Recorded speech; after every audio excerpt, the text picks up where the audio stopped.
የትምህርታችን ርዕስ የሚሆነው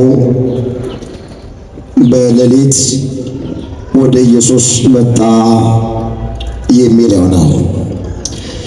ይህንን በርዕስነት ያነሳነውን ኃይለ ቃል በመጽሐፍ ቅዱሳችን ላይ ተመዝግቦ የምናገኘው በዮሐንስ ወንጌል በምዕራፍ 3 ቁጥር 2 ላይ ነው። በሌሊት ወደ ኢየሱስ መጣ። ይህን ርዕስ መነሻ አድርገን መነጋገር ያስፈለገበት ምክንያት ሁላችን እንደምናውቅ አሁን ያለነው በኒቆዲሞስ ሳምንት ላይ ነው። በዚሁ ምክንያት ወቅቱንና ጊዜውን የዋጀ ትምህርት መማር እንድንችል ይህን ርዕስ ከመጽሐፍ ቅዱሳችን ላይ መርጠነዋል። ቆሞ ለመናገር ቁጭ ብሎም ለማድመጥ ጥበብ ከእግዚአብሔር ሲሰጥ ብቻ ነውና ለእኔ ለባሪያው ተናጋሪ የሆነ አንደበትን ለእናንተም ለሰሚዎቹ አስተዋይ የሆነ ልቡናን ቸሩ አምላካችን እግዚአብሔር ለሁላችንም በቸርነቱ ያድለን። በዚህ ርዕስ ውስጥ እየፈጠንን ሶስት ዋና ዋና ነገሮችን ለማየት እንሞክራለን። በመጀመሪያ ኒቆዲሞስ ራሱ ማን ነው የሚለውን ከመጽሐፍ ቅዱስ አኳያ እናየዋል። በሁለተኛ ደረጃ ኒቆዲሞስ በመጽሐፍ ቅዱስ ውስጥ ምን ሰርቷል የሚለውን አለፍ አለፍ እያልን እንመለከታል። በመጨረሻ ከዚህ ታሪክ አሁን እኛ ምን እንማራለን የሚለውን ተመልክተን ለዛሬ ትምህርታችንን እንቋጨዋለን። አሁንም አምላካችን እግዚአብሔር በጉባኤያችን መካከል ተገኝቶ የቃሉን ደጅ ለሁላችንም ከፍቶ እንዲያስተምረን የእሱ ቅዱስ ፍቃዱ ይሆንልን። ሙሉ ታሪኩ በዮሐንስ ወንጌል በምዕራፍ 3 ከቁጥር 1 እስከ 15 ድረስ ተመዝግቦ የምናገኘው ነው። እኔ የምፈልገውን ነገር ብቻ አለፍ አለፍ እያልኩኝ ሰዓታችንን መጠቀም እንድንችል እመለከታለሁ። እንዲህ ብሎ ይጀምራል። የዮሐንስ ወንጌል ምዕራፍ 3 ቁጥር 1 ጀምሮ ከፈሪሳውያን ወገን የአይሁድ አለቃ የሆነ ኒቆዲሞስ የሚባል አንድ ሰው ነበረ ይላል። እርሱም በሌሊት ወደ ኢየሱስ መጥቶ መምህር ሆይ እግዚአብሔር ከእርሱ ጋር ከሆነ በቀር አንተ የምታደርጋቸውን እነዚህ ምልክቶች ሊያደርግ የሚችል የለምና መምህር ሆነ ከእግዚአብሔር ዘንድ እንደመጣ እናውቃለን አለው ይላል። እንግዲህ ኒቆዲሞስ ሁላችን እንደምናውቅ ከፈሪሳውያን ወገን ነው፣ ደግሞ የአይሁድ አለቃ ነው። ኒቆዲሞስ ማለት የስሙ ትርጉም ኒቆ ማለት ድል ማለት ነው። ዲሞስ ማለት ሕዝብ ማለት ነው። ኒቆዲሞስ ማለት የድል ሕዝብ ማለት የአሸናፊነት ስም ነው። ኒቆዲሞስ ማለት ይህ ኒቆዲሞስ ከፈሪሳውያን ወገን እንደሆነ ቁጥር 1 ላይ ተመዝግቦ እናገኛለን። ፈሪሳውያን እነማን ናቸው ስንል በአባታቸው በፋሬስ ፈሪሳውያን የሚለውን መጠሪያ ስያሜ አግኝተዋል። ለመጽሐፍ እንዲህ አድርጎ የመጥራት ልማድ አለ። በሳዶቅ ሰዱቃውያን፣ በናሆም ቅፍርናሆም፣ በቄሳር ቂሳርያ፣ በጢባሪዎስ ጥብራዲዮስ፣ በይሁዳ አይሁድ፣ አዎ በፋሬስ ፈሪሳውያን ተብለው ተጠርተዋል።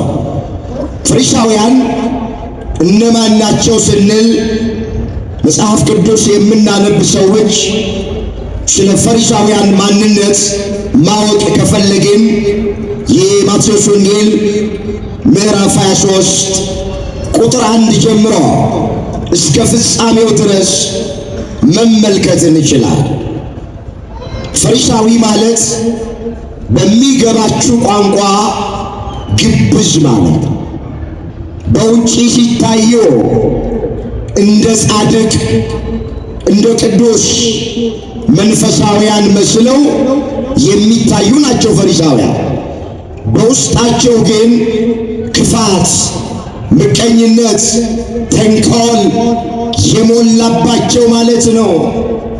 አለባበሳቸውን የሚያሳምሩ አስርቱን የሙሴ ትእዛዛት በቀሚሳቸው ላይ ጠቅሰው ጽፈው በገበያ መካከል ሰላምታን የሚፈልጉ በጸሎት ርዝመት የመበለቶችን ቤት የሚበዘብዙ በር ላይ ቆመው ወይ የማይገቡ ወይ የማያስገቡ እንደሆኑ በሰጠዋቸው ምዕራፍና ቁጥር ላይ በስፋት ተመዝግቧል። አንድ ነገር ብቻ አመለከታል። በዚህ በማቴዎስ ወንጌል በምዕራፍ 23 ቁጥር 27 ላይ የተጻፈውን እንደዚህ ይላል፣ እናንተ ግብዞች ጻፎችና ፈሪሳውያን በውጪ አምረው የሚታዩ በውስጥ ግን የሙታን አጥንት ርኩሰት ሁሉ የተሞሉ በኖራ የተለሰኑ መቃብሮች ስለምትመስሉ ወዮላችሁ። እንዲሁ እናንተ ደግሞ በውጪ ለሰው እንደ ጻድቃን ትታያላችሁ፣ በውስጣችሁ ግን ግብዝነትና አመፀኝነት ሞልቶባችኋል ብሎ ጌታችን ኢየሱስ ክርስቶስ በመዋዕለ ሥጋዌው በዚህ ምድር ተመላልሶ ወንጌል በሚሰብክበት ዘመን ፈሪሳውያንን በኖራ በተለሰኑ መቃብራት መስሏቸዋል። ሁላችን እንደምናውቅ የመቃብር ቤቶች ከውጭ ሲታዩ ያምራሉ። ወደ ውስጥ ስትገቡ ግን ለዓይን የሚከፋ ለአፍንጫ የሚከረፋ የተልከሰከሰና የበሰበሰ ነገር ነው በመቃብሩ ውስጠኛ ክፍል ውስጥ ያለ። የፈሪሳውያን ውጫዊ ማንነታቸው የመቃብሩ ውጫዊ ማንነት፣ የፈሪሳውያን ውሳጣዊ ማንነታቸው ውሳጣዊ ሕይወታቸው የመቃብሩ ውስጠኛ ክፍል። በውጪ ሲታዩ ናቸው ባለባበሳቸው በአነጋገራቸው መንፈሳውያን የሚመስሉት እንጂ ወደ ውስጣቸው ሲገባ ተንኮል፣ ምቀኝነት፣ ክፋትን የተሞሉ ናቸው። እንዲህ ካለ ክርስትና እግዚአብሔር ሁላችንን ይጠብቀን። አሜን በሉ ወገኖቼ። መንፈሳዊ መምሰል ይቻላል፣ መሆን ከባድ። በደንብ አድርጋችሁ ስሙ። ጾመኛ መምሰል ይቻላል፣ ግን በትክክል ጾመኛ መሆን ከባድ ነው። ጻድቅ መስሎ መታየት ይቻላል፣ ጻድቅ ሆኖ መገኘት ከባድ ነው።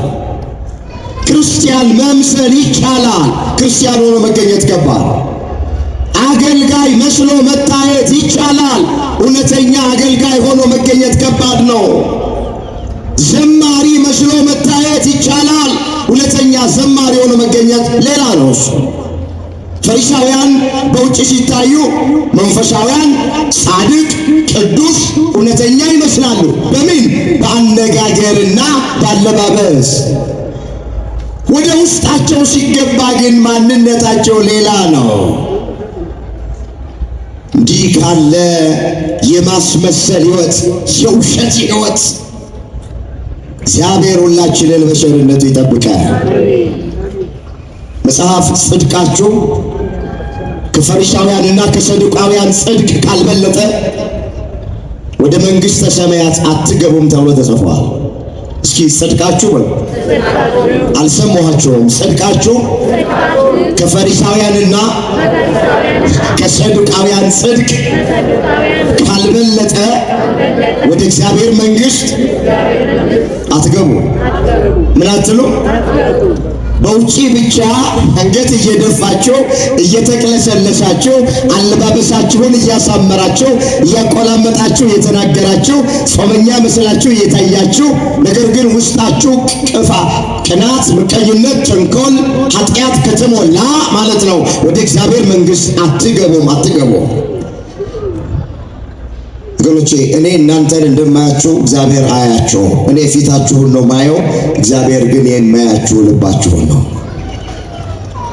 ሰው እንደሚያይ እግዚአብሔር አያይም።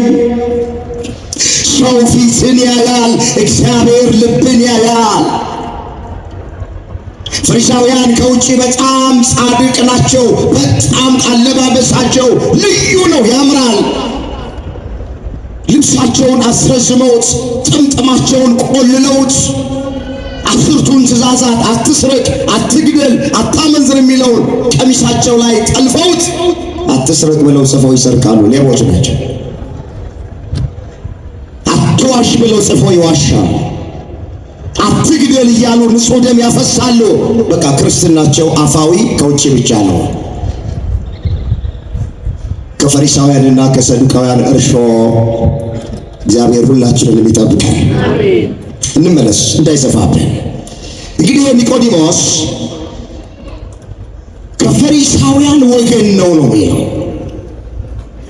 የአይሁድ አለቃ ነው ይላል።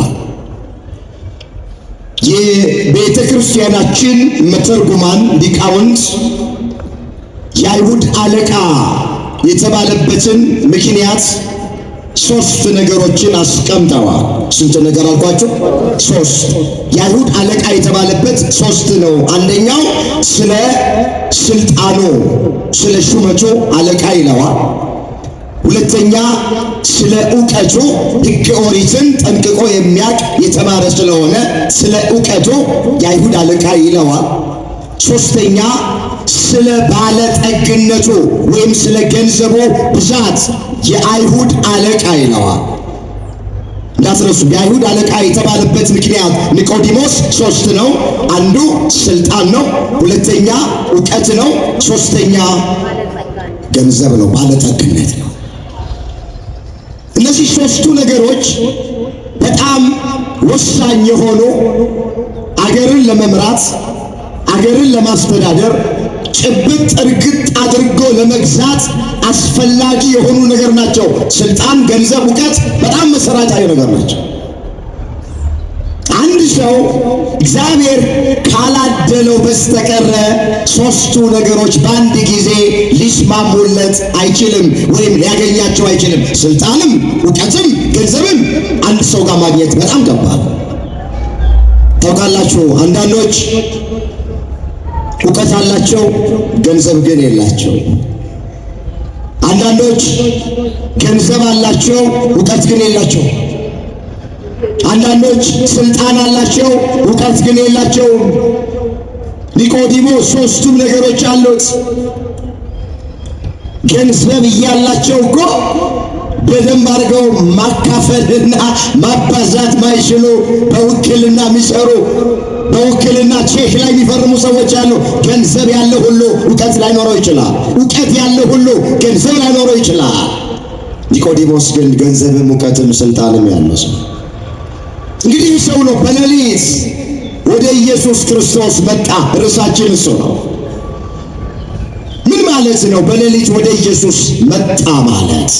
ይህንንም መተርጉማኑ አንድም እያሉ በሌሊት መጣ የሚለውን ብዙ ነገር አስቀምጠዋል። ሁሉን ለመተረክ እኔ ጊዜ የለኝም። ጥቂት ነገር ግን አስታውሳቸዋለሁ። በመጀመሪያ በሌሊት ወደ ኢየሱስ መጣ የሚለው በመዓልት ከሚመጡት ቀድሞ መጣ ማለት ነው ብለው ሊቃውንቱ አስቀምጠውታል። በመዓልት ከሚመጡት ቀድሟቸው መጣ ማለት ነው። ቤተ ክርስቲያን የሚመጣው እግረ መንገዳችንን ለሰንበት ለቅዳሴ ሊሆን ይችላል፣ ኪዳን ለማድረስ ሊሆን ይችላል፣ ቃሉን ለመስማት ይሆናል፣ ጸሎት ለመጸለይ ይሆናል። በማለዳ በሌሊት ነው የሚመጣው። አባቶቻችን ምን ይላሉ? ቤተ ክርስቲያን ማልዶ ገበያ አርፍዶ ይላል። እስኪ ቤተ ክርስቲያን ማልዶ ገበያ አርፍዶ። ገበያ ምን? ቤተ ክርስቲያንስ ገበያ አርፍዶ መሄድ ነው የሚሻለው ወይስ ማልዶ መሄድ ነው የሚሻለው? አርፍዶ መሄድ። ገበያ ስትሄዱ ማልዳችሁ ከምትሄዱ አርፍዳችሁ ብትሄዱ ነው የሚሻለው። ለምን ሲባል በጠዋት ከሄድን የሚሸጡልን ሰዎች ወደ በኋላ ሌላም ሰው መጥቶ ይገዛኛል ብለው ስለሚሉ ዋጋ ይጭኑባቸዋል። ግን እየቆየ እየመሸ እየረፈደ ሲሄድ አማራጭ ሲያጡ ባገኙት ዋጋ ነው የሚሸጡት። ስለዚህ አባቶቻችን ምን አሉ? ቤተ ክርስቲያን ማልዶ ገበያ አርፍዶ አሉ። በሌሊት መጣ ሲል በመዓልት ከሚመጡት ተቀድሞ መጣ ማለት ነው የመጀመሪያው። ሁለተኛ በሌሊት መጣ የሚለው ለምንድን ነው የሚለውን ሲፈቱት መተርጉማን በትርጓሜ ወንጌል ላይ በስፋት ተቀምጧል። የቀን ልብ ባካና ነው፣ የሌሊት ልብ ክት ነው። የሚማረው ትምህርት እንዲረዳው እንዲገባው በሌሊት ወደ ኢየሱስ ክርስቶስ መጣ ብለው አስቀምጠውታል። ሰፊ ነው ትንታኔው። ብዙ ኋላይም ወደ ኋላ የምናየው ብዙ ነገር በተደጋጋሚ ስንሰማው ይኖር ነው። ታውቃላችሁ ጎበዝ የሆኑ ተማሪዎች ቀን ሳይሆን የሚያጠኑት ማታ ነው። መቼ ነው የሚያጠኑት? ማታ። ለምን? ቀን ተዋሲያን ይንቀሳቀሳሉ፣ የመኪና ጩኸት አለ፣ የሰው ጩኸት አለ፣ ግርግር አለ፣ ለጥናት አይመችም፣ ልብ ይባክናል፣ ልብ ይከፈላል። ሌሊት ግን ተዋሲያን እንኳን አይንቀሳቀሱም፣ ጩኸት የለም፣ ግርግር የለም፣ ፍጹም ጸጥታ ነው፣ ድምፅ የሚሰማ የለም። ስለዚህ ጎበዝ ተማሪዎች በቀን ሳይሆን የሚያጠኑት በማታ ነው። ለምን? በደንብ እንዲረዱ፣ ልባቸው ክት እንዲሆን፣ ልባቸው እንዲሰበሰብ። ስለዚህ መተርጉማኑ ምን አሉ? ኒቆዲሞስ በሌሊት ወይም የመጣበት ምክንያት የሚማረው ትምህርት እንዲረዳው አባቶቻችን። ሁለተኛ ይኖራቸው። ሶስተኛ በሌሊት የመጣበት ምክንያት ከንቱ ውዳሴ ሽቶ ነው። ምን ማለት ነው? ከንቱ ውዳሴ ሽቶ ነው ማለት የአይሁድ መምህር ነው ተብሎ ተጠርቷል። ቀን መጥቶ በጉባኤ ቁጭ ብሎ ከክርስቶስ ሲማር ቢያዩት ቢሰሙት፣ እንዴ መምህር ነኝ እያለ ትምህርቱ አልተካተተለትም እንዴ? ትምህርቱን አላጠናቀቀም እንዴ? ገና ለገና ይሉኛል ብሎ ከንቱ ውዳሴን ሽቶ ለራሱ ዕውቅና ሰጥቶ ተደብቆ ሰው ሳያየው በሌሊት እየመጣ ይማራል አሉ። አሁን አንዳንድ ሰዎች ቆሞ ማስተማር እንጂ ቁጭ ብለው መማር የማይፈልጉ ሰዎች አሉ። ታውቃላችሁ? ከእኛ ከአገልጋዮች መካከል፣ ከአባቶች መካከል፣ ከዘማሪያን መካከል ገና በስማም ሲባል ወደ ጓሮ ይሄዳሉ። ቲክቶክ እና ፌስቡክ ይጎረጉርልኛል። ልክ አገልግሎትን እንደ ፕሮፌሽን የሚያዩ፣ እንደ ዓለማዊ ስራ የሚያዩ፣ የነሱ ድርሻ መቅደስ ገብቶ መቀደስ ብቻ ወይም መዘመር ብቻ የሚመስላቸው ቁጭ ብለው ወንጌል መስማት ማይፈልጉ ሰዎች አሉ። ክርስቶስ ግን ቆሞ ማገልገል ብቻ አይደለም ያስተማረን፣ ቁጭ ብሎ መማርም የኛ ጌታ አስተምሮናል። አሁን ስንቱን ልተርክ ትዝ ይላችኋል? የፋሲካን በዓል ሊያከብር ከእናቱ ከእናታችን ከእመቤታችን ከቅድስት ድንግል ማርያም ከጠባቂው ከአረጋዊው ከቅዱስ ዮሴፍ ጋር ወደ ኢየሩሳሌም ሄዶ የሉቃስ ወንጌል ምዕራፍ 2 ቁጥር 40 ጀምሮ አንብቦት በዓሉን አክብረው እንደሚገባ ተመለሱ ወደ ናዝሬት ወደ አገራቸው ወዳደገበት አገር። እሱ ግን በዛው በኢየሩሳሌም ቀርቶ ነበረ። ወደ ኋላ ሲያዩት አምሯቸው የለም። ፍለጋ ጀመሩ። እናቱና ዮሴፍ ከ3 ቀን በኋላ በጎረቤት በዘመድ ከሚያውቁት ቤት አጡት። ከ3 ቀን በኋላ መቅደስ ገብተው ሲፈልጉት ክርስቶስን አገኙት። ምን እያደረገ? ከሊቃነ ካህናቱ እግር ስር ቁጭ ብሎ ሲሰማቸውና ሲጠይቃቸው በመቅደስ ውስጥ አገኙት ክርስቶስን። አሁን እሱ ምን ጎሎበት፣ ምን ማያውቀው ነገር ኖሮ፣ ምን ተከፍሎበት ነው ከአይሁድ መምህራን እግር ስር ቁጭ ብሎ የሚማረው? ለእኔና ለእናንተ አብነት ምሳሌ ሲሆንን ነው እንጂ ለእኛ ለአገልጋዮቹ ምሳሌ ሲሆንን ነው። ቆማችሁ ማገልገል ብቻ ሳይሆን ቁጭ ብላችሁ ተገልገሉ፣ ቁጭ ብላችሁ ተማሩ። በዚህ ዘመን ላለን አገልጋዮች ቆመን ማገልገል ብቻ ሳይሆን ቁጭ ብለን እንድንማር እግዚአብሔር ጸጋውን ያድለን። ጸልዩልን ባካችሁ፣ ጸልዩልን። እውነቴን ነው የምላችሁ፣ ጸልዩልን። ጸሎት ያስፈልገናል።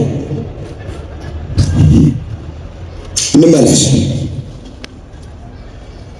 በሌሊት ወደ ኢየሱስ መጣ የሚለው ሌላኛው ምክንያት ይሄ ዋናውን ለሚገራ ብዙ ከመተረክ ሰዓቴን ለመጠቀም ዋናው በሌሊት ኒቆዲሞስ ወደ ኢየሱስ ክርስቶስ የመጣበት ምክንያት አይሁድን ስለፈራ።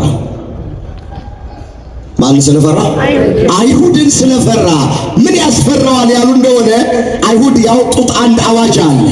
ከክርስቶስ ጉባኤ የተገኘ ከክርስቶስ ጋር አብሮ የታየ ከምኩራባችን ይሰደድ የሚል አዋጅ አወጣዋል። ስለዚህ ኒቆዲሞስ በክርስቶስ ጉባኤ ከተገኘ ከምኩራብ ከጸሎት ቤታቸው ያሳድዱኛል ብሎ አይሁድ እንዳያዩት ተደብቆ በሌሊት ወደ ኢየሱስ ክርስቶስ መጣ። ዋናው ምክንያት ይሄ ነው፣ አይሁድን ስለፈራ ይለዋል የዮሐንስ ወንጌል ምዕራፍ 9 ቁጥር 22 ላይ የተመዘገበ ቃል። ኒቆዲሞስ በክርስቶስ አፍሮበት ነው ይላሉ ሊቃውንት። ማታ ማታ መጥቶ ይማር ነበር። ከእሱ ጋር ከታየው መከራ ይገጥመኛል፣ ከእሱ ጋር ከታየው ከምኩራብ ያስወጡኛል፣ ስለዚህ መታየት የለብኝም ብሎ አፍሮ ፈርቶ ተደብቆ ይሄድ ነበር። አባቶች ምን ይላሉ? ወንድ ወደሽ ጢሙን ጠልተሽ አይቻልም ይላል።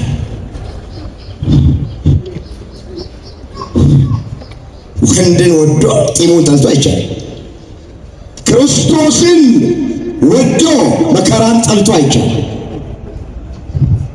ክርስቶስን ፈልጎ ፈተናን ሸሽቶ አይቻልም። የክርስቶስ ከሆንን መከራ ይገጥመን ዘንድ ግድ ነው። ስለ ስሙ እንነቀፍ ዘንድ ግድ ነው። ስለ ስሙ መከራ እንቀበል ዘንድ ግድ ነው። ወገኖቼ ይሄ በብዙ ስፍራ ተጽፏል። ጥቂት ነገር ላስታውሳችሁ።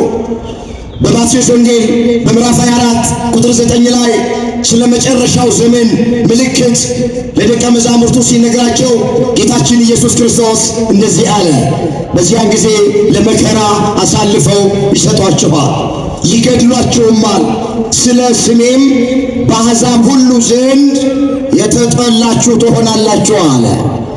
ምን ያላችሁ ትሆናላችሁ? ስለ ምኔ? ይኸውላችሁ የክርስቶስ ከሆንን ዓለም አትወደንም። የክርስቶስ ከሆንን ዲያብሎስና ሰራዊቱ አይወዱንም። እንሰደዳለን፣ እንነቀፋለን፣ መከራ ይገጥመናል፣ ፈተና ይገጥመናል። ክርስቶስን ወደነው መከራን ጠልተናቸው። ኒቆዲሞስ መከራውን ፈርቶ በሱ ምክንያት የሚገጥመውን ፈተና የሚመጣበትን መከራ ፈርቶ አይሁድን ፈርቶ እየተደበቀ ይሄድ ነበረ። ወገኖቼ በክርስቶስ ስም የሚገጥመንን መከራ በጸጋ ደስ ብሎን የምንቀበልበትን ጸጋ እግዚአብሔር ለሁላችንም ያድለን። እየሰረቅን መከራ አይግጠመን፣ እየዋሸን መከራ አይግጠመን፣ ሰነድ ስንሰርስ እንደልዝ ጉቦ ስንቀበል ፊት አይተን ስናዳላ ተገኝተን መከራ አይግጠመን እንጂ ክርስቲያን እንደመሆናችን በክርስቶስ ክርስቲያን በመሆናችን ምክንያት መከራ ቢገጥማችሁ እንደ ሙሉ ደስታ ምን በሉት ተብሏል? ቁጠሩት። አንደኛ ጴጥሮስ ምዕራፍ 4 ቁጥር 12 ላይ የተመዘገበ እግዚአብሔር ቃል ሰርቃችሁ መከራ አትቀበሉ፣ ዋሽታችሁ መከራ አትቀበሉ፣ ኃጢአት አድርጋችሁ በሰው ጉዳይ ጣልቃ እየገባችሁ ፍትህ እያጓደላችሁ መከራ እንዳይገጥማችሁ። ክርስቲያን በመሆናችሁ ምክንያት መከራ ቢገጥማችሁ ግን ደስ ይበላችሁ እንጂ እንዳታፍሩ ነው የሚለው ሊቀ ሐዋርያት ቅዱስ ጴጥሮስ። አናፍርበትም። በክርስቶስ ምክንያት በአምላካችን ምክንያት የሚገጥመንን ልዩ ልዩ አይነት መከራ እንደ ሙሉ ደስታ ነው የምንቆጥረው። ያዕቆብ 1:2 ላይ የተመዘገበ የእግዚአብሔር ቃል ልዩ ልዩ አይነት መከራና ፈተና ሲገጥማችሁ እንደ ሙሉ ደስታ ቁጠሩት፣ ያመነውን እናውቀዋለሁና አናፍርበትም። ምን አንልበትም? በክርስቶስ አናፍርም። በክርስቶስ የሚያፍር ማንነት ቤተ ክርስቲያን የላት። በዚህ ነው ኒቆዲሞስ ሌሊት የሄደበት ዋናው ምክንያት አይሁድን ፈርቶ፣ በክርስቶስ ምክንያት የሚገጥመኝ ነገር ካለ ከእሱ ጋር ከታየው ይሄ ነገር ይገጥመኛል ብሎ ፈርቶ። አንዳንድ ሰዎች እኮ ከእሷ ጋር ብታይ ከእሱ ጋር ብታይ እያሉ አይተዋችሁ እንዳላየ ያልፋሉ። ያያችሁ መንገድ ይቀይረዋል። እንመለስ ወደ ቀደመ ነገራችን። ዝቅ ብሎ እንደዚህ ይላል ኒቆዲሞስ ለክርስቶስ መለሰና እንዲህ ብሎ ተነገረ። መምህር ሆይ አለ፣ እግዚአብሔር ከእርሱ ጋር ካልሆነ በቀር አንተ የምታደርጋቸው እነዚህ ታምራቶች ወይም ምልክቶች ማንም ሊያደርጋቸው አይችልም። መምህር ሆነ ከእግዚአብሔር ዘንድ ተልከ እንደመጣ እናውቃለን አለ። እናምናለን አላለም? እናውቃለን። ቃሉን አስተውሉ። እግዚአብሔር ከእርሱ ጋር ካልሆነ በቀር አንተ የምታደርጋቸውን እነዚህ ተአምራቶች ለምን ሰምቷል በዝና ኒቆዲሞስ ኢየሱስ ክርስቶስ ዕውር ሲያበራ፣ ለምጽ ሲያነጻ፣ ሽባ ሲረታ፣ ጎባጣ እንደሚያቀና፣ ድውያንን እንደሚፈውስ፣ ሙታን እንደሚያስነሳ፣ ጥቂቱን አበርክቶ ለብዙ ሰዎች እንደሚመግብ ይህንን ዝናውን ሰምቶታል። ስለዚህ ምን አለው?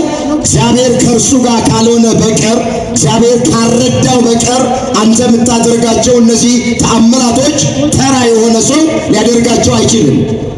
ከእግዚአብሔር ዘንድ አለ። ከማዘን ራሱ እግዚአብሔር እንደሆነ እኮ አላወቀም። ከእግዚአብሔር ዘንድ መምህር ሆነ ተልከ እንደመጣ እናውቃለናል። ወገኖቼ ኢየሱስ ክርስቶስ ከአባቱ ከአብ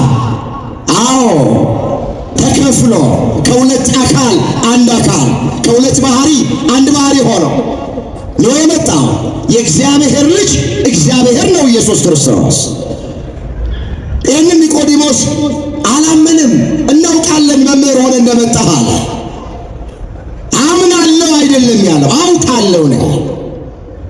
ይኸውላችሁ እውቀታችን ወደ እምነት የማይወስደን ከሆነ ፍርድን ከማክበድ ያለፈ ጥቅም የለው።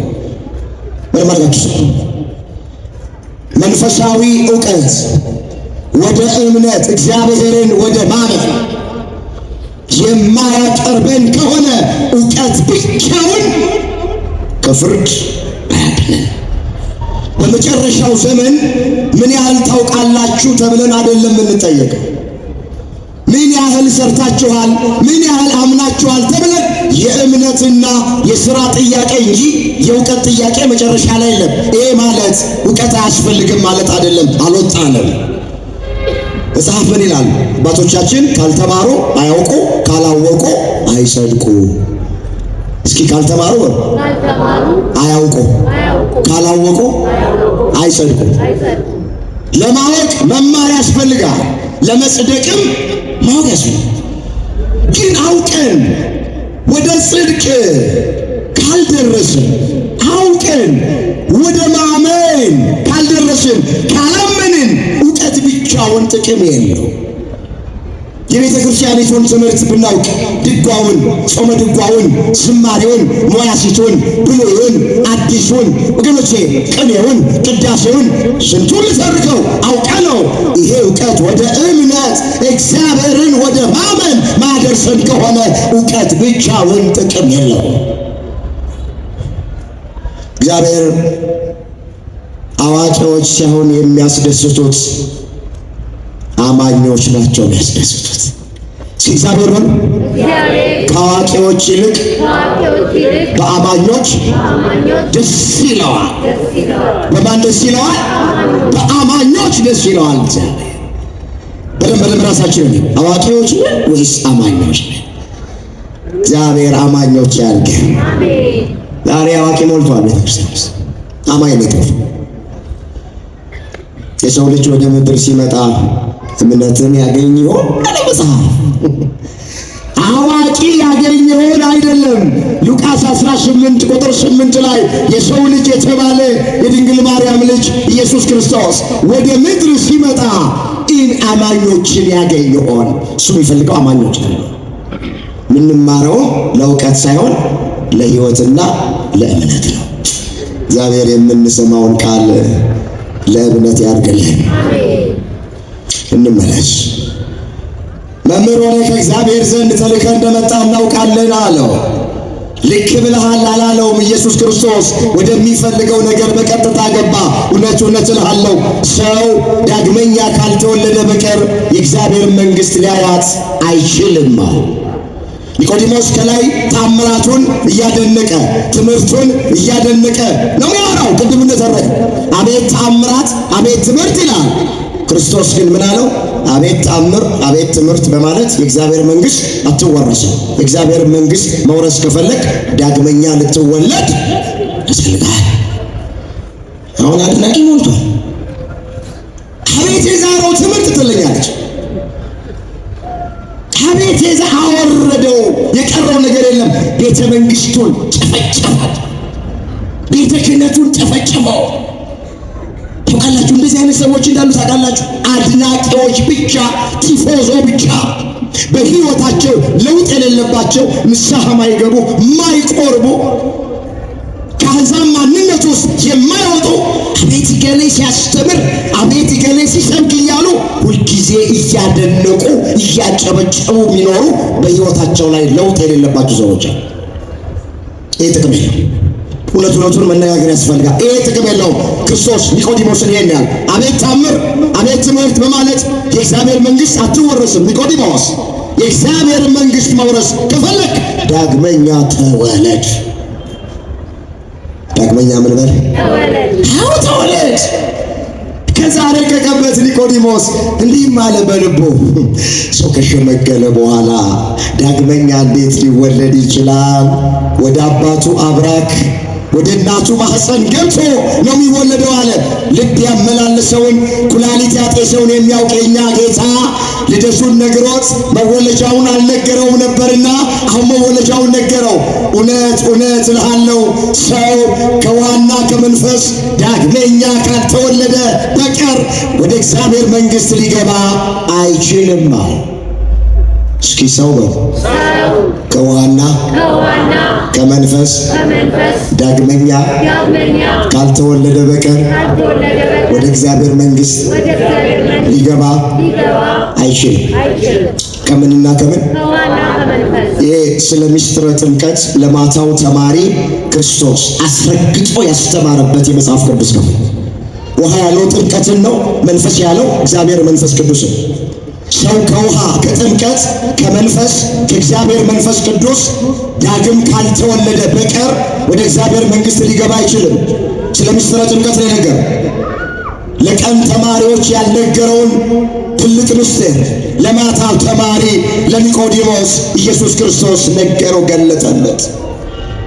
እግዚአብሔር የተመሰገነ ይሁንና በዚህ የቅድስና ስፍራ የተሰበሰብን ይህን ድምፅ ባለንበት ቦታ ሆነን የምንሰማ ኦርቶዶክሳውያን ወንዶች በ40 ቀናችን ሴቶች በ80 ቀናችን ከአምላከ መንፈስ ቅዱስ ከማኅፀነ ዮርዳኖስ በጥምቀት ዳግም ተወልደን ሁላችንም የእግዚአብሔር ልጆች ሆነናል። ስሙ የተመሰገነ ይሁን።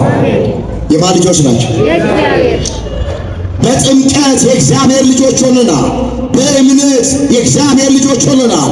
ዳግም ተወልደናል። በየመንደሩ እየተሽለኮለኮ ዳግም ተወለዱ የሚሉን ሰዎች አሉ። ስንት ጊዜ ነው የምንወለደው በሏቸው እንጂ እኛ ከአንድ ጊዜ በ40ና በ80 ቀናችን ዳግም ተወልደን የሥላሴ ልጅነት አግኝተናል። ጥምቀት ደግሞ አንዲት ናት። ጥምቀት ስንት ናት? ኤፌሶን 4 ቁጥር 4 አንድ ጌታ፣ አንድ ሃይማኖት፣ አንዲት ጥምቀት። ጥምቀት አንዲት ናት። እሱን ፈጽመነዋል። የእግዚአብሔር ልጆቹ ሆነናል። ወገኖቼ በጥምቀት የሰው ልጅ የእግዚአብሔር ልጅ ይሆናል። እስኪ በጥምቀት የሰው ልጅ የእግዚአብሔር ልጅ ይሆናል። ስለዚህ የማን ልጆች ሆነናል? ይህ ስለ ምስጢረ ጥምቀት አስረግጦ ኢየሱስ ክርስቶስ ለማታው ተማሪ ለኒቆዲሞስ ነገረው። ከዛ በኋላ ረቀቀበት። ይሄ ሊሆን እንዴት ይችላል አለ። በንፋስ መሰለና ነገረው። ስለ ምድራዊ ነገር ስንነግራችሁ ካላመናችሁ ስለ ሰማያዊ ነገር ብንነግራችሁ እንዴት ታምናላችሁ እያለው ብዙ ምስጢራት ገለጠው። እዚህ ጋር ይበቃኛል። ከኒቆዲሞስ ምን እንማራለን የሚለውን ጥቂት ነገር ላስታውሳችሁና ትምህርታችን ይጠቃልላል። ወገኖቼ ከኒቆዲሞስ በመጀመሪያ የምንማረው እውነተኛ ምስክር መሆንን እንማራለን።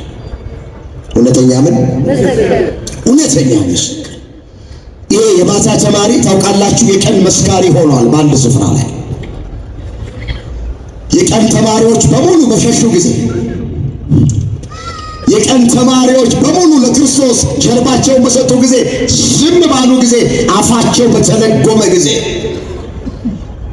በክርስቶስ ላይ በጅምላ ሲፈርዱበት አይሁድ ፈሪሳውያን፣ ኒቆዲሞስ ብድግ ብሎ ስለ ኢየሱስ ክርስቶስ ማንነት፣ እውነተኛነት በአይሁድ ፊት፣ በሰቃዮቹ ፊት፣ በገዳዮቹ ፊት፣ በአረመኔዎቹና በጨካኞቹ አይሁድ ፊት ሳይፈራ ሳያፍር ኒቆዲሞስ እውነት መስክሯል። ስማ ጽድቅ ነው።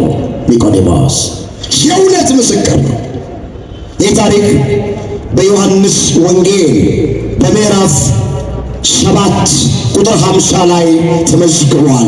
እንዲህ ተብሎ ተጽፏል። ከእነርሱም አንዱ በሌሊት ቀድሞ ወደ እርሱ መጥቶ የነበረው ኒቆዲሞስ፣ ቃሉን አስተውሉት። ከእነርሱም አንዱ ከፈሪሳውያን ከአይሁድ መካከል አንዱ ኒቆዲሞስ በሌሊት ወደ እርሱ መጥቶ የነበረው እንዲህ አለ። ሕጋችን አስቀድሞ ከእርሱ ሳይሰማ ምንስ እንዳያደርግ ሳያውቅ በሰው ይፈርዳልን አላቸው። ጠርተን ሳንጠይቀው ሳንመረምረው ሕጋችን እኮ ደርሶ ዝም ብሎ አይፈርድም። ለምንድን ነው ያለ ወንጀሉ እንደ ወንጀለኛ ያለ ኃጢአቱ እንደ ኃጢአተኛ የምንቆጥረው? ሕጋችን ይህንን አይፈቅድም ብሎ ሕግ ጠቅሶ ስለ ኢየሱስ ክርስቶስ የእውነት ምስክርነት ሰጠ። እንደ ኒቆዲሞስ የእውነት መስካሪዎች እንድንሆን ሁላችንን እግዚአብሔር ይርዳን። በየዓመቱ ሰባተኛው የአብይ ጾም ሳምንት ኒቆዲሞስ ነው ማለት ብቻ ቁም ነገር አይደለም። እንደ ኒቆዲሞስ እውነተኛ መስካሪ ሆኖ መገኘት ያስፈልጋል። ዛሬ እውነተኛ ሰዎች የጠፉበት ዘመን ነው። ታውቃላችሁ፣ እውነት ሐሰት፣ እውነትም የጠፋችበት፣ እውነት የሚመሰክሩም የሚናገሩም ሰዎች የጠፉበት ዘመን ላይ ነው። ሐሰት እንደ ባንዲራ ከፍ ከፍ ያለችበት፣ ሐሰተኞች የከበሬታ ወንበር የሚሳብላቸው፣ አቦ የሚሰኙበት፣ ሹመት ሽልማት ኢቲኬት የሚያገኙበት፣ እውነተኞች የሚገፉበት፣ እውነት የምትገፋበት ዘመን ላይ ደርሰናል። ይህ ሀገር ያወቀው ፀሐይ የሞቀው የአደባባይ ምስጢር ነው፣ ማይደበቅ ዜና ነው። መጽሐፍ ግን እውነትን ግዛት እንጂ ምን አትበላት ይላል፣ አትሽጣት። መጽሐፍ ምሳሌ ምዕራፍ 23 ቁጥር 23 ላይ የተመዘገበ እግዚአብሔር ቃሉን አስተውሉት። እውነትን ግዛት እንጂ አትሽጣት ነው። ስለዚህ ከኒቆዲሞስ ምን እንማራለን ስንል ይህ ሰው የእውነት ምስክር ነው። በእውነት መሰከረ፣ ያውም በአይሁድ መካከል ሆኖ። ባካችሁ እውነት እንኳን መመስከር ባንችል ውሸት አልመስከር። ባካችሁ እውነት መናገር ባንችል እንኳን ውሸት አንናገር። አሁን ስንቱ በሐሰት ተመስክሮበት ወደ ወህኒ ወረደ። ሐሰተኛ ምስክር ተደራጅቶበት በጉቦ በሙስና በገንዘብ በጥቅማ ጥቅም ሐሰተኛ ምስክሮች ተደራጅተው ስንት አባቶቻችን፣ ስንት እናቶቻችን፣ ስንት ወንድሞቻችንና እህቶቻችን ጓደኞቻችን ወይኔ ውስጥ እየማቀቁ ያሉ አሉ፣ ሐሰተኛ ምስክሮች ማለት ነው። መጽሐፍ እግዚአብሔር የሚጠላቸው 6 ነገሮች ናቸው። 7ኛውን ነፍሱ አጥብቃ ትጸየፈዋለች። እግዚአብሔር ከሚጠላቸው 7 ነገሮች መካከል አንደኛው ሐሰተኛ ምስክር። በዚህ ውስጥ ያለን ሰዎች ከዚህ ውስጥ እንውጣ። ሐሰት የተናገርንበት ያለፈው ዘመን ይበቃናል። በሐሰት የመሰከርንበት ያለፈው ዘመን ይበቃናል። አሁን እንደ ኒቆዲሞስ የእውነት ምስክሮች እንሆን። ምሳሌ 6 ቁጥር 16 እንዲህ ተብሎ ተመዝግቧል። እግዚአብሔር የሚጠላቸው 6 ነገሮች ናቸው። 7ንም ነፍሱ አጥብቃ ትጸየፈዋለች። ትዕቢተኛ ዓይን፣ ሐሰተኛ ምላስ፣ ንጹሕ ደም የምታፈስጅ፣ ክፉ ሐሳብ የሚያበቅል ልብ፣ ወደ ክፉ ምትሮጥ እግር፣ በሐሰት የሚናገር ሐሰተኛ ምስክር፣ በወንድማማች መካከል ጠብ የሚዘራ። እነዚህን 7ቶቹን የእግዚአብሔር ነፍስ አጥብቃ ትጸየፋለች። እስከ መቼ ድረስ የእግዚአብሔር ነፍስ የምትጸየፈውን ነገር አንጠልጥለን እንዞራለን? የእግዚአብሔር ልጆች እስከ መቼ ድረስ ወንድማችን ላይ በሐሰት እየመሰከርን፣ እህታችን ላይ በሐሰት እየመሰከርን እስከ መቼ እንመላለሳለን? ቃሉን መስማታችን፣ ጉባኤ መካፈላችን፣ ቤተ ክርስቲያን መምጣታችን ለመለወጥ ስለሆነ በዚህ ሕይወት ውስጥ ያለን ሰዎች ንስሐ እንግባ። በገዛ ወንድማችን፣ በገዛ እህታችን፣ በገዛ ጓደኛችን፣ በገዛ ጎረቤታችን ላይ ሐሰት መስክረን አሳልፈን ለወይን የሰጠን ሰዎች ንስሐ እንግባ። የመጀመሪያ ከኒቆዲሞስ የምንማረው እውነተኛ ምስክር ነው እሱ። እኛም እውነተኛ ምስክሮች ሆነን እንድንገኝ ቸሩ አምላካችን እግዚአብሔር ይርዳል። ሁለተኛ ከዚህ በኋላ ያለውን ባጭር ለማየት ሞክራለሁ ጊዜያቸው እንዳልወስድ። ምክንያት አለመስጠትን ኒቆዲሞስ ያስተምረናል። ምን አለመስጠት አልኳችሁ? ምክንያት አለመስጠት። እንዴት? ቀን የማይመቸው ሰው ነው፣ ማታ እየመጣ ነው የሚማር። ለምን? የአይሁድ አለቃ ነው፣ ባለስልጣን ነው፣ የሸንጎ አማካሪ ነው ኒቆዲሞስ። በሚገባችሁ ቋንቋ በጣም ቢዚ የሚባል ሰው። ስለዚህ ቀን መጥቶ ለመማር አይመቸው። ቀን መጥቶ መማር ባይችል እንቅልፉን መስዋዕት አድርጎ ማታ ማታ እየሄደ ከክርስቶስ እግር ስር ቁጭ ብሎ ይማራል። ምክንያት ላቅርብ ቢል ኒቆዲሞስ በሰው ሰውኛው አጥጋቢ ምክንያት ነው። ስራ ይበዛብኛል፣ ኃላፊነት አለብኝ፣ የቆመውን ቁረጥ የተኛውን ፍለጥ እላለሁ፣ ፍርድ እንዳይጓደል፣ ድሃ እንዳይበደል፣ ሰነድ እንዳይሰረዝና እንዳይደለስ ኃላፊነት አለብኝ፣ አለቃ ነኝ፣ ሹም ነኝ፣ የሸንጎ አማካሪ ነኝ። በዛሬው የፓርላማ የምትሉት ነው፣ የዛ አይነት ሰው ነው። እዛ የፓርላማ አባል ነው የሚባለው አይነት ሰው። ስለዚህ በጣም ቢዚ ነኝ አይመቸኝም ብሎ ቃሉን ሳይሰማ ወደ ክርስቶስ ሳይመጣ መቅረት ይችላል። ግን እንደዚህ አይነት ምክንያት አላቀረበም። ቀን ባይመቸው ማታ ማታ ወደ ክርስቶስ ጋር እየመጣ ይማር ነበረ። ምንድነው የሚያስተምረን? ይሄ ምክንያተኝነትን ከኛ ቆርጠን እንድንጥል ያስተምረናል። መጽሐፍ ምንድን ነው የሚለው? መጥቼ ባልነገርኳቸውስ ኃጢአት ባልሆነባቸው፣ አሁን ግን ለሚሰሩት ኃጢአት ምንም ምክንያት የላቸውም ተብሎ ተጽፏል። የዮሐንስ ወንጌል ምዕራፍ 15 ቁጥር 22 ላይ ቃሉን አስታውት።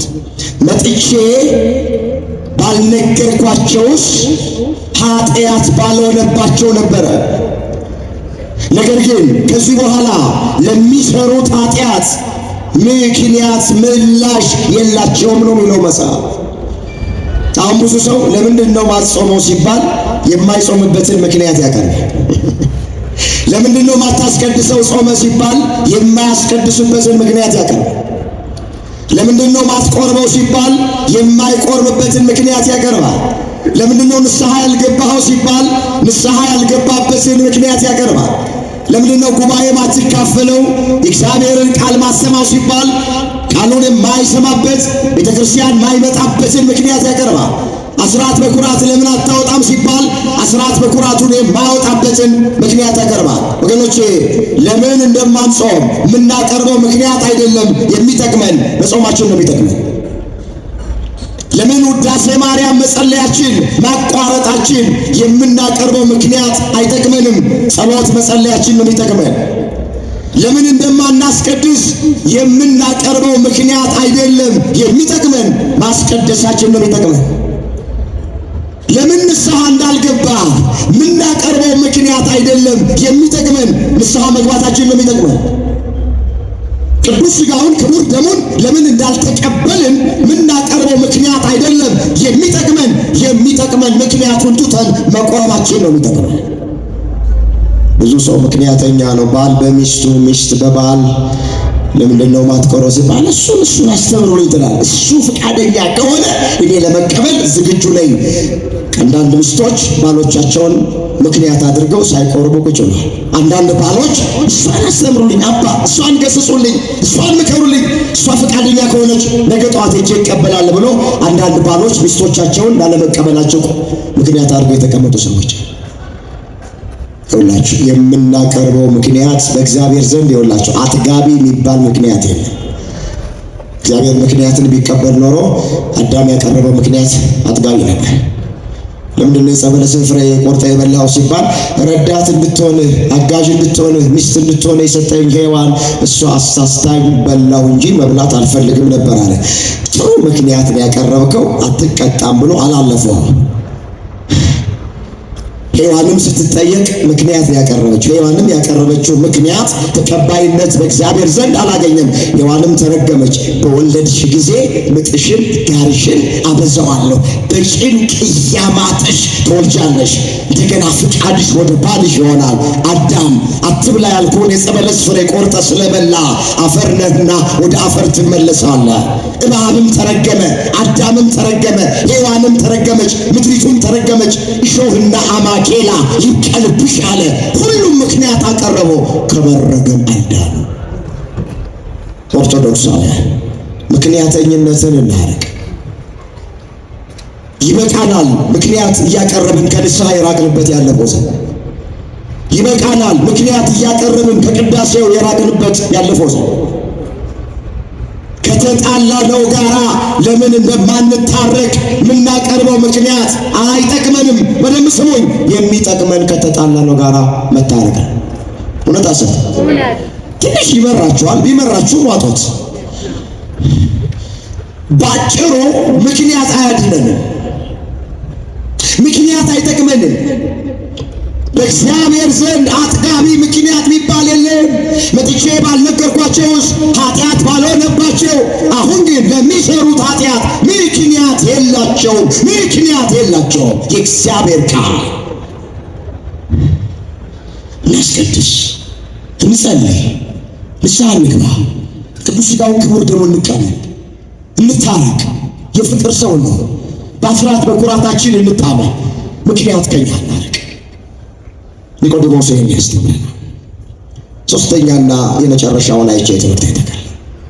ሶስተኛ ከኒቆዲሞስ የምንማረው ምንድን ነው ስንል ገንዘብ አለው፣ እውቀት አለው፣ ስልጣን አለው። ቅድም እንደተረክ ነው እነዚህ ሁሉ ነገሮች እያሉት ግን ወደ ክርስቶስ ይመጣና ይማር ነበር። እኔ ባለስልጣን ነኝ ብሎ አልታበይም። እኔ ባለ ገንዘብ ነኝ ክርስቶስ አያስፈልገኝም አላል።